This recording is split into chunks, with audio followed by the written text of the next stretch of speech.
বিজয় মাজলুমদের যখন শুরু হয়েছে, বিশ্বব্যাপী চূড়ান্ত বিজয় মাজলুমদেরই ধারাবাহিকতার ঠিক রেখেই মাজলুমদের বিজয় হবে ইনশাআল্লাহ। প্রথমে বিজয় হয়েছে শ্রীলঙ্কায়, ঠিক না?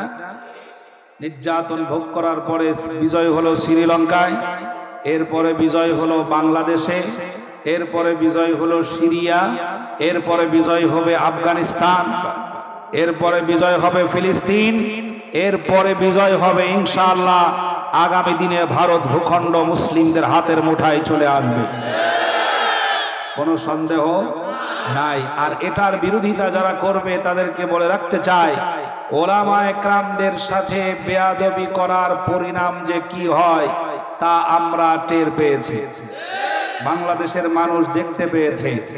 এদের পতনের সবচাইতে বড় কারণ হলো আলেমদের সাথে বেয়াদবি করা। জেলখানার ভিতরে থাকার কথা ছিল চোর, সিটার, বাটপার, গুন্ডাদেরকে, মসজিদের ইমামদেরকে দিয়ে জেলখানা ভরে ফেলেছিল। যেখানে নির্যাতন হওয়ার, যেখানে শাস্তি পাওয়ার কথা ছিল অপরাধীদের, সেখানে শাস্তি দিয়েছে নিরপরাধীদের।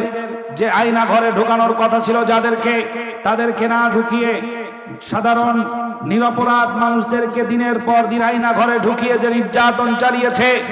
মাজলুমেরা হাটে বাজারে পথে ঘাটে বিভিন্ন জায়গায় চোখের পানি যেভাবে ফেলেছে, এই চোখের পানির কারণেই সকল এমপি মন্ত্রী সুদ্ধা চোখের পানিতে ধুয়ে মুছে সাফ হয়ে কলকাতা বর্ডার পার হয়ে ওখানে অবস্থান নিতে বাধ্য হয়েছে।